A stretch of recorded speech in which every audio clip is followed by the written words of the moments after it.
Capítulo 5. O grande milagre de Mugnano. Uma das mais ilustres heroínas que a Igreja tem dado ao mundo nos tempos modernos é, sem dúvida, a jovem e admirável francesa Paulina Maria Jaricot. Muitos foram os obstáculos com que esta egrégia criança teve de defrontar-se enquanto prosseguia na gloriosa, mas árdua carreira para que fora predestinada por Deus. Filha dileta de pais opulentos, deles herdaram uma grande fortuna. Era de formosura surpreendente, que a tornava, nos centros mais elegantes, alvo de admiração geral. Além disto, inteligente, interessante, alegre, de índole insinuante, possuía um coração que transbordava de benevolência e ternura. Tudo nesta moça conquistava simpatia. A sociedade como que se prostrava aos seus pés. No entanto, não obstante, os atrativos do prazer e a estima e quase a adulação de inúmeros amigos, Paulina constantemente sentia que era chamada para a mais elevada missão. Deus indicava-lhe um caminho e o mundo mostrava-lhe outro. O primeiro combate foi longo e violento, mas acabou pelo triunfo da graça divina, cabendo a vitória ao Altíssimo. A luta seguinte em que a nossa heroína teve de debater-se era de natureza inteiramente diversa. Ainda muito nova, perdeu sua estremecida mãe e, ao mesmo tempo, foi acometida por uma terrível enfermidade que lhe atacou simultaneamente o corpo e o espírito, tornando-a a verdadeira caricatura do que havia sido anteriormente. Esta provação foi demorada e dolorosíssima. Depois disto vieram umas tréguas de bem-estar, a que, em compensação, logo se seguiu doença, ainda muito mais grave, que a manteve durante longos anos positivamente às portas da morte. Maravilhosos são os desígnios de Deus, que sempre purifica no crisol do sofrimento as almas por ele escolhidas para altos destinos. Era esta criança, tão duramente provada pela dor, que havia de dar à Igreja 3 das suas mais importantes associações modernas, cada uma das quais tem conduzido ao redil de Pedro milhões de almas abandonadas. A sua primeira obra foi a fundação do Rosário Vivo, cujos frutos são incalculáveis. A Sociedade da Propagação da Fé veio em seguida. Esta sociedade, num período incrivelmente curto, incutiu redobrado vigor e atividade às missões estrangeiras e dilatou ainda muito mais o raio de ação delas, que já era muito grande. Por um sistema simples, ideado por Paulina, afluíram de toda parte abundantes donativos que permitiram aos missionários pôr em prática os vastíssimos planos elaborados nos seus mais audaciosos sonhos de desenvolvimento.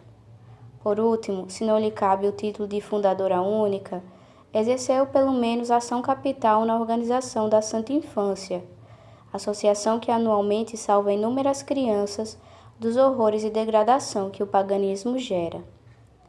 A história da vida de Paulina bem merece leitura atenta, não só por ser muito interessante, como ainda principalissimamente porque constitui exemplo bem próprio a ser tomado como modelo e estímulo por outras moças que, assim como ela, poderiam desempenhar no mundo grandes missões, bastando-lhes ter a necessária confiança em Deus e em si mesmas. Infelizmente, não cabe nas dimensões destas páginas mais desenvolvida notícia sobre Mademoiselle Jaricot. Referimos-nos a ela unicamente por causa da sua cura miraculosa, obtida, como veremos, por intercessão de Santa Filomena, de cujo valimento altíssimo ela se tornou a maior divulgadora, propagando a devoção da santa não só em França, como, sem dúvida, em todo o mundo. Intitulamos a cura de Mademoiselle Jaricot o grande milagre de Mugnano, primeiro porque o Santo Padre Gregório XVI, uma das suas testemunhas, declarou que esse milagre era de primeira classe.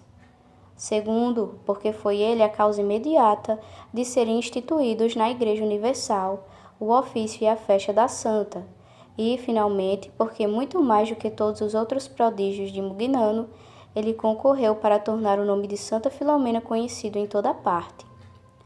Deixemos agora a jovem heroína contar, ela própria, a história da sua doença e a milagrosa natureza da sua cura. A doença de Paulina. Seria inteiramente impossível descrever os sofrimentos que eu suportei durante os últimos 10 anos. Não pretendo também dar explicação científica de tudo quanto padeci. Limitar-me-ei a expor o que sentia e o que ouvi dizer aos médicos. Até março de 1853, pude, em geral, dissimular os meus padecimentos, de tal maneira que, todos quantos me rodeavam, ninguém previa o que eu estava para sofrer. Mas, depois da Revolução, a doença apresentou iniludíveis manifestações de agravamento. Como a enfermidade atacava principalmente o coração, as palpitações, à medida que aumentava o mal, tornavam-se mais violentas, podendo ser ouvidas até à distância. Nestas ocasiões, eu arfava convulsivamente com as agonias que sentia. Qualquer pequeno movimento ou mudança de posição era o bastante para me fazer afluir o sangue ao coração com precipitada violência, pondo-me em risco iminente de sufocação. Parecia que a respiração se me extinguia e as pulsões tornavam-se imperceptíveis, de modo que tinham de me ser aplicados remédios de mais enérgica ação para se restabelecer algum calor nos meus enregelados membros. Em consequência disto, via-me obrigada a permanecer estendida e inteiramente imóvel, com receio de que a excessiva pressão do sangue nas artérias as fizesse rebentar. Na parte do peito onde as palpitações eram mais violentas, formou-se-me gradualmente uma cavidade, onde se alojavam os alimentos que eu tentava engolir, tornando-se assim ainda muito maior o perigo de sufocação. Os médicos, então, fizeram-me 2 punções na ilharga, tentando debalde retardar o progresso da doença e no intuito de afastarem mais o grave risco da sufocação. Estava eu, portanto, reduzida a tão grande sofrimento e a tal fraqueza que era bem evidente a morte não podia vir longe. Durante esses horríveis anos de tortura, tive alguns curtos intervalos de alívio. A mais apreciável dessas tréguas foi no fim de uma novena feita a Santa Filomena. O corpo desta Virgem Mártir havia sido recentemente descoberto nas catacumbas de Roma, e os casos maravilhosos, sucedidos por influência das suas relíquias, eram tão extraordinários que o nome de Filomena andava em todos os lábios. Ao pronunciar esse querido nome, invadiu-me intensa alegria e o ardente desejo de ir ajoelhar junto da urna da excelsa Virgem. Mas, desgraçadamente, semelhante aspiração parecia irrealizável, porque eu estava muito longe do seu santuário, que é em Nápoles, e sentia-me incapaz de suportar a mais ligeira fadiga. Tive então a súbita inspiração de ir ao santuário do Sagrado Coração, de Pará-Lemoniá. Não é boa verdade para implorar a cura, mas para regularizar os meus casos de consciência. Cansadíssima de sofrer, disse comigo: sobrevivi ao tremendo abalo e à excitação do bombardeamento, e apesar de já terem decorrido semanas e meses, ainda estou viva. Ah, com certeza, em tudo isto, algum secreto desígnio da providência divina. Soube que a Associação do Rosário Vivo estava fazendo preces por minha intenção. Confiada em Deus e nessas piedosas orações, resolvi dar um passo que, quando viesse a ser conhecido, seria sem dúvida alguma considerado autêntica loucura. Tinha eu, na verdade, alguns escrúpulos para comigo própria, porque não queria fazer coisa alguma que a minha consciência não aprovasse em absoluto. Tratei então de obter do médico a declaração de que o meu estado era tão desesperado que, de tudo quanto eu pudesse fazer, nada conseguiria mudar o meu destino. Esta afirmação acabou com todos os meus escrúpulos. Quando revelei o projeto que trazia na alma, encontrei oposição. Ouvi o médico dizer em voz baixa, ao ter conhecimento da minha resolução, que ele ignorava: deixem-na lá, deixem-na ir, que não irá muito longe. Os preparativos para a projetada viagem tinham sido feitos a ocultas, e assim Paulina imediatamente partiu de carruagem para Pará-Lemoniá, acompanhada pelo seu capelão, por uma amiga e por uma criada sua confidente. As poucas pessoas que souberam da sua partida diziam: não chega com vida à primeira paragem da jornada. Igualmente as que a acompanhavam tinham receio de que qualquer solavanco da carruagem lhe causasse a morte. Nada disso aconteceu, no entanto. Chegou perfeitamente disposta ao fim da sua viagem e tratou dos casos de consciência que lhe preocupavam o espírito. Então, disse consigo: a primeira jornada não me matou, portanto vou a Roma para obter a bênção do Santo Padre. Era esta a maior ambição da sua vida. Se nos lembrarmos do que era uma viagem a Roma naquele tempo, em que se jornadeava de trem através dos Alpes e se percorriam enormes extensões de território selvagem e deserto, infestado por bandoleiros, poderemos fazer alguma ideia da crença heróica e coragem admirável desta moça. Era a jornada sempre extenuante e perigosa, e para uma pessoa no estado de fraqueza em que se achava Paulina, e com tão fraca a escolta, constituía perigo extremo. A morte parecia acompanhar todos os passos dos viajantes. As torturas passadas pela pobre inválida foram cruciantes. Só quando seu sofrimento atingia a máxima intensidade, conseguiam convencê-la a que se fizesse uma pequena paragem, e era ela que, depois de um breve descanso, o mais rápido possível, insistia logo para que prosseguissem a jornada. Quando chegaram a Chambéry, a própria Paulina perdeu a esperança e resignou-se a morrer longe do seu lar e longe do Vigário de Cristo. A sua fraqueza atingira o máximo grau e perdeu completamente os sentidos, permanecendo inconsciente durante 2 dias inteiros. As recolhidas do convento que havia na cidade fizeram uma novena a Santa Filomena, implorando os alívios da enferma. Quando se concluíram as preces, a doente estava muito melhor e a viagem continuou. Havia tão espessa camada de neve nos caminhos dos Alpes que, apesar do esforço dos pobres cavalos e do valioso auxílio dos arrojados montanhenses, o avanço era vagaroso e difícil. Ao atingirem o cimo do Monte Cenis, surgiu uma vista maravilhosa, deslumbrante aos olhos dos peregrinos que aí fizeram uma pequena paragem para contemplar o magnífico panorama que se desenrolava aos seus pés. Quando estavam a admirar aquele quadro arrebatador, uma formosa criança apareceu de súbito. Ninguém tendo visto de onde ela viera, e aproximando-se da carruagem onde jazia Paulina, sorriu para ela docemente e presenteou-a com uma linda rosa branca de aroma delicioso. Os guias nunca por ali tinham visto aquela criança, que desapareceu quase tão subitamente como aparecera, sem que eles pudessem fazer a menor ideia de quem ela era. A rosa, declararam, não podia ter brotado nas altas montanhas. Nenhumas flores desse gênero se achavam naquelas regiões de neve. O pequeno incidente foi uma consolação para os viajantes. Depois de tudo por que haviam passado, os companheiros de Paulina viram nele um símbolo do lindo presente que ela ia levar ao Santo Padre. Nada menos do que a oferta da sua primeira obra de grande valor, o Rosário Vivo, do qual essa branca e perfumada rosa era emblema bem expressivo. Quando chegamos às planícies italianas, continua ela a escrever, vimos-nos forçados a viajar de noite, porque o calor de dia era insuportável. Eu nada receava, nem bandoleiros, nem os espíritos das trevas, porque estavam sob a proteção de Nossa Senhora e de Santa Filomena. Razão havia para confiar, pois que levávamos suspensas na carruagem medalhas com as suas imagens, e igualmente déramos uma aos postilhões.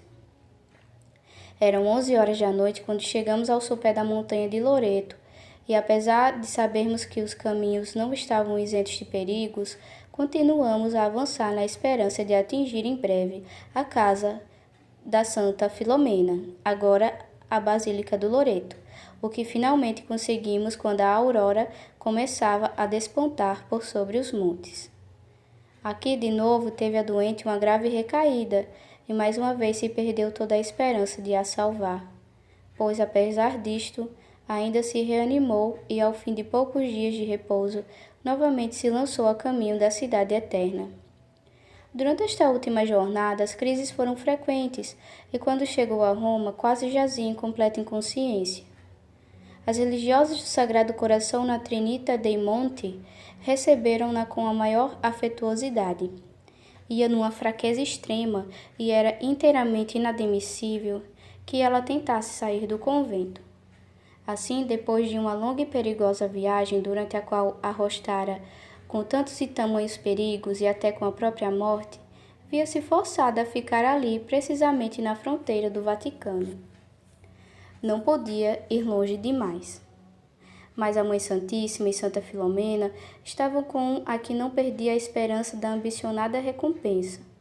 O Santo Padre em breve teve conhecimento da sua chegada a Roma e, sabendo o estado de esgotamento que ela jazia, resolveu com afeição verdadeiramente paternal ir ele próprio visitar a sua querida filha, a quem tanto amava e que tanto merecia da Santa Igreja. Era evidentemente honra excepcionalíssima e ainda consolação muito mais extraordinária para esta moça tão humilde receber a visita do Vigário de Cristo, que vinha expressamente não apenas para visitar e consolar, mas para lhe agradecer e abençoar. O Santo Padre abriu-lhe todo o seu coração e expressou-lhe os seus agradecimentos nos termos mais afetuosos.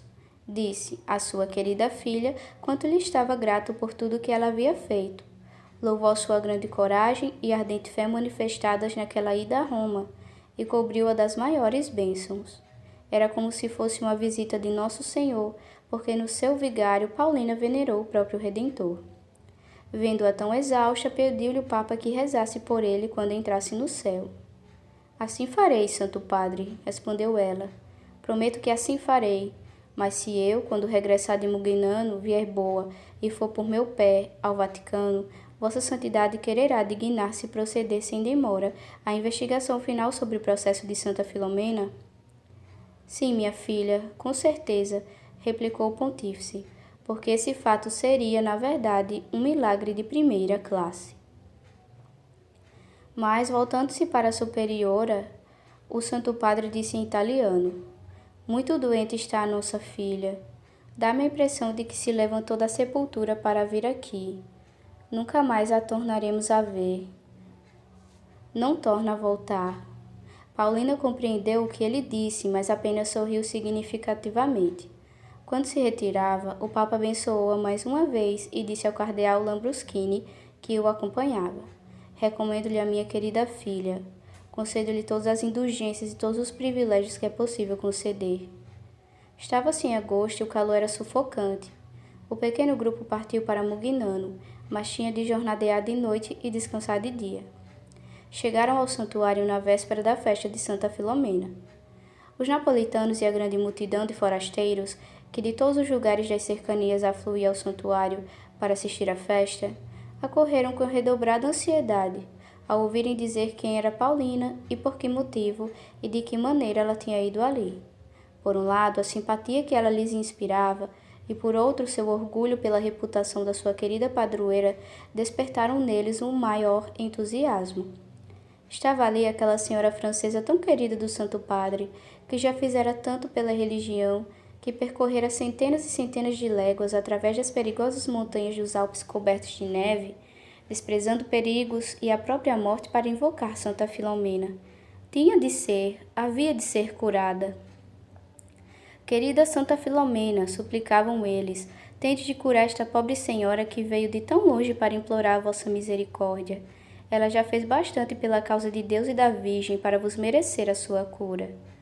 E depois, batendo na urna da santa, quase em tom ameaçador, exclamavam: Atende-nos, Filomena, se não nos concederes agora o que te pedimos, nunca mais te invocaremos. Nesse caso, todos nós procederemos assim, e tanto pior para ti, venerável santa. Subiu o tumulto a tal excitação que Paulina dificilmente pôde suportá-lo. No dia seguinte, o próprio dia da festa, Paulina, quando recebeu a Sagrada Comunhão, junto da urna da santa, foi atacada por tão horríveis dores em todo o corpo e começou-lhe o coração a pulsar tão violentamente que desmaiou. Vendo isto, a multidão, imaginando que ela tinha morrido, irrompeu em tais gritos e vociferações que se julgou prudente levar a cadeira em que Paulina jazia para fora da igreja. Ela, porém, recuperou os sentidos o bastante para fazer sinal de que a deixassem junto da urna, em que fitou a vista com a expressão do mais fervoroso culto. De repente, brotaram-lhe dos olhos uma catadupa de lágrimas escaldantes.